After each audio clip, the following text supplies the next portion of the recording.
Sudah beberapa pekan yang lalu kita berbicara tentang maratib iyyaka na'budu. Tingkatan iyyaka na'budu ilman wa amala, baik secara ilmu maupun dari sisi pengamalan. Kalau kita berbicara iyyaka na'budu, tentu kita berbicara tentang keistiqamahan kita di dalam beribadah kepada Allah Subhanahu wa taala. Keistiqamahan kita itu tentu ketika kita jalani, maka kita akan melalui fase demi fase, tingkatan demi tingkatan, di mana di dalam kitab Madarijus Salikin, dalam kitab takribnya,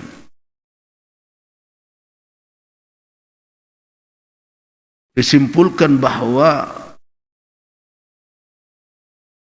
ada yang disebut dengan maratib ilmiah, tingkatan keilmuan, dan ada tingkatan pengamalan. Kalau orang beribadah terus istiqamah, maka dia akan meningkat dari sisi kerohaniannya, kehambaannya akan semakin menghampir kepada Allah Subhanahu wa taala. Ilmu tentang ini kita pelajari untuk apa? Agar kita bisa menyadari apakah langkah kita itu sedang maju atau sedang surut ke belakang. Banyak orang yang beribadah yang tidak menyadari bahawa sebenarnya dia juga sedang surut ke belakang. Sebagaimana yang kita bicarakan pada masa yang beberapa pekan yang lalu, ada orang yang kadang terikat, muqayyadah dalam beribadah dalam setiap saat. Menurut dia amal yang terbaik itu apa? Ada yang menganggap yang terberat, sehingga dia terikat dengan segala amalan yang dia pandang berat itu. Dan ada yang memandang bahawa amal yang terbaik itu adalah yang dari sisi manfaatnya banyak kepada orang lain. Dia terikat dengan itu. Mungkin dia terkurung dengan hadis khairun nas anfa'um linnas. Tetapi kita sudah katakan bahawa pilihan yang terbaik dalam melihat amal adalah orang yang mutlak. Ia tidak terikat dengan konsep seperti tadi, tetapi mengikuti petunjuk syariat. Karena syariat kita memberikan setiap kesempatan dan setiap waktu yang kita lalui memiliki apa? Peran dan fungsi tersendiri, ada wazifahnya. Ketika pagi, amalan yang terbaik itu adalah bangun di pagi hari sebelum subuh. Amalan yang terbaik itu adalah rak'atul fajri. Itu lebih baik dibandingkan dengan dunia dari seluruh isinya, yaitulah yang terbaik. Setelah dia melakukan salat, mungkin dia duduk menunggu waktu duha dengan berzikir, membaca azkar, zikir-zikir yang diajarkan, yang ma'asur, yang diriwayatkan dari Nabi sallallahu alaihi wasallam. Itulah yang afdal. Ketika dia bertemu dengan orang miskin, tentu bukan zikir yang afdal. Yang afdal ketika itu adalah melapangkan dan meringankan beban mereka. Ketika ada kemungkaran di hadapan dia, tentu yang afdal bagi dia ketika itu bukanlah bersedekah, tetapi apa? Mencegah kemungkaran. Nah, itu yang dikatakan orang yang beribadah secara mutlak, dia mengikuti petunjuk syariat sesuai dengan peran dan fungsi waktu dan kesempatan yang dia lalui. Ada sebagian orang yang terkurung karena dia punya beban wirid zikir misalnya 20.000 atau 10.000, apa saja yang terjadi dia tidak peduli. Mau orang menangis dia zikir juga, yang penting 10.000-nya belum selesai. Mau kemungkaran di hadapan dia tidak peduli, yang penting 10.000-nya jalan dulu. Nah, orang seperti ini orang yang beramal dalam keadaan muqayyad, terikat dengan satu konsep, padahal syariat tidak pernah mengurung orang dengan konsep seperti itu. Syariat menunjukkan kepada kita dalam momen tertentu, dalam waktu tertentu ada ibadah yang dianjurkan dan itulah yang diutamakan. Nah, orang yang ingin berjalan, kalau toh dia sebut juga dia bertariqah katanya, mana tariqah yang ditunjukkan oleh syarak adalah ikuti petunjuk syariat itu. Fahami dalam setiap waktu ada perintah, dalam setiap keadaan ada tugas yang dijalankan. Selama orang menjalankan dalam setiap waktu dan keadaan tugas sesuai petunjuk syariat itu, maka dia telah menempatkan dirinya sedang berjalan dalam jalan yang benar dalam konsep iyyaka na'budu. Nah, istiqamahlah di atas itu.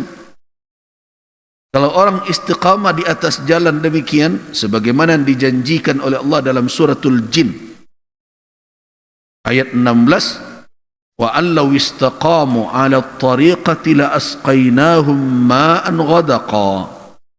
Dan seandainya jikalau mereka itu, bahwasanya jikalau mereka itu istiqamah di atas jalan yang lurus yang telah dibentangkan oleh Allah, yang diberikan petunjuk, dijelaskan oleh Rasul sallallahu alaihi wasallam, apa janji Allah? La asqainahum ma'an ghadaqa, benar-benar kami akan memberikan minum kepada mereka dari air yang segar, rezeki yang banyak.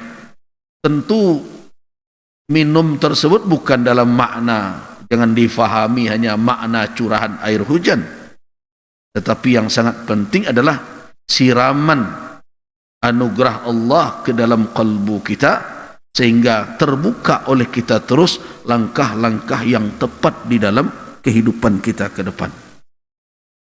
Jadi istiqamah di atas itu. Sama dengan orang pergi berdagang, amal yang terbaik itu apa? Niat, ikhlas untuk mencari nafkah, berharap kepada Allah. Dan setelah itu apa? Cukupkah hanya dengan berzikir itu? Tidak. Tata barang, pilih barang yang tepat, yang laris di pasaran dan rumah, itu bahagian dari tariqah. Nah, jadi ikuti itu dan istiqamah di atas itu. Tapi ingat, jangan berharap ketika kita telah menjalankan itu bahwa tiba-tiba saja sekali menjalani itu kita mendapatkan apa yang kita inginkan. Nah, kecenderungan orang kan begitu. Minta amalan kepada Buya, amal ko rencak na Buya ko dapat sudah baca ko malam besok jadi orang kayul. Kecenderungan beramal seperti itu banyak dijanji-janjikan. Baca ini utang lunas, baca ini jadi orang kebal, baca ini jadi begini, kan begitu? Nah, ingat, syariat tidak menjanjikan yang seperti itu. Nabi SAW tidak mengajarkan berbagai hizib, berbagai aurat yang ujungnya adalah apa? Seseorang seperti menempuh sebab akibat dalam bentuk zahir. Kalau dia lakukan itu, maka dia dapat itu. Berbagai amal ini memiliki hakikat. Nah, kita belum sampai ke situ. Apa sebenarnya hakikat ibadah kita? Kita bicarakan tidak sekarang, supaya kita tahu apa sebenarnya hakikat dari ibadah. Jadi jangan dikatakan hakikat ibadah itu kalau kita berzikir ini dapat itu. Nah, itu adalah godaan. Makanya di ayat 17 dari surat Al-Jin itu diingatkan oleh Allah. linaftinahum fihi. Jadi tuntut untuk istiqamah. Tapi ingat, untuk kami uji mereka. Di dalam apa? Kami uji mereka fihi, dalam kehidupan ini, di dalam perjalanan hidup ini. Wa may yu'rid an dzikri rabbih, dan siapa saja yang berpaling dari peringatan Rabbnya, melenceng dia dari petunjuk jalan tadi, apa kata Allah? Yaslukhu adzaban sa'ada, mereka akan dimasukkan ke dalam azab yang berat. Jadi godaan untuk menyimpang dari tariqah, dari jalan yang dibentangkan oleh Nabi ini, baik datang dalam bentuk godaan duniawi, yang cepat ini, mau dapat ini, dapat itu, sehingganya akhir orang menyimpang pada niat, bahkan menyimpang pada kaifiat, lari dia dari konsep mutaba'ah, mengikuti Rasul sallallahu alaihi wasallam. Dia buat pula cara-cara sehingga jatuh dia ke dalam ibtida', berbuat bid'ah di dalam beramal. Dia bukannya mendapatkan tujuan, dia telah menempuh bukan apa yang dijanjikan oleh Allah ma'an ghadaqa tadi, tapi yang sedang dia tempuh adalah jalan menuju apa? Adzaban sa'ada, azab yang terus meningkat, dan dia akan terdesak oleh kondisi seperti itu. Nah, karena itu kembali kita kepada apa yang dikatakan di dalam kitab Taqrib Madarijus Salikin itu, martabat secara keilmuan sudah kita jelaskan adalah ilmu billah, ilmu bidini.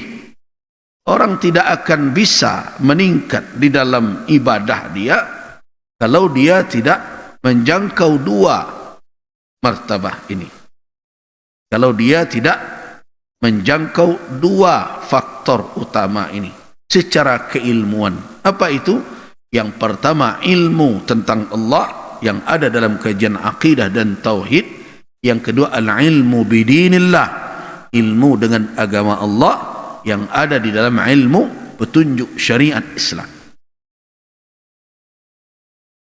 Jadi jangan terpesona pula dengan orang-orang yang kemudian mengajarkan tentang jalan menuju Allah Subhanahu wa taala, meningkatkan kualitas ibadah, tetapi dia tidak berilmu tentang Allah dan tidak faham tentang din, tentang agama. Karena itu kajian tauhid harus matang. Yang kedua, kajian tentang din, syariah dalam pengertian umum, bukan hanya syariat dalam pengertian hukum saja, itu harus dia dalami. Nah, ilmu tentang Allah Subhanahu wa taala ada 3 tingkatan. Yang pertama al-ilmu, ada 5 tingkatan. Ada ilmu tentang zatnya, ilmu tentang sifatnya, ilmu tentang af'alnya, ilmu tentang asma'nya, dan yang kelima sampai kepada tingkat bahwa orang itu telah dalam posisi bisa meyakini Allah itu dengan apa? Dengan tanzih. Tanzih itu maknanya apa? Tidak ada lagi dalam keyakinannya berbagai hal yang tidak patut dia imani terkait dengan Allah Rabbul Alamin. Kalau masih ada juga keraguan dia, apakah Allah Subhanahu wa taala menjaganya? Apakah Allah Subhanahu wa taala mengetahui kondisinya? Apakah Allah Subhanahu wa taala mengetahui keadaannya? Kalau masih saja dia mengadukan Allah kepada makhluk, banyak orang mengadukan Allah kepada makhluk, padahal makhluk itu juga mengadu hidupnya dalam kondisi yang tidak. Tapi Allah yang dituduhnya, dia kadukan. Yang mau diikukan bana ambo di Allah. Ya Allah dia kadukan kepada makhluk Allah. Nah, ini orang yang tidak menyadari tentang apa? Tentang Allah Subhanahu wa taala. Karena itu perlu kita berilmu tentang apa itu zat Allah, berilmu kita apa tentu sifatnya, apa af'alnya, apa asma'nya, dan apa keyakinan-keyakinan yang betul-betul murni, bersih dari segala hal yang tidak patut kita yakini ada pada Allah Subhanahu wa taala. Nah, sedangkan ilmu terkait dengan agama ada dua martabat. Yang pertama adalah terkait dengan perintah syariat. Itulah siratul mustaqim. Yang kedua, ilmu tentang pembalasan yang akan didapat oleh manusia kelak di akhirat. Jadi ada dua. Sini orang akan mengilmui tentang apa? Tentang akibat dari perbuatan. Ilmu tentang perintah syariat, ada perintah melakukan, ada perintah untuk tidak melakukan. Jadi ada perintah dan larangan. Artinya apa? Dia harus mengetahui petunjuk syariat secara umum. Ini adalah syarat mutlak. Seseorang tidak akan bisa sampai bisa meningkatkan kualitas ibadahnya kalau ilmu tauhid dia dan ilmu syariah dia tidak dia tingkatkan.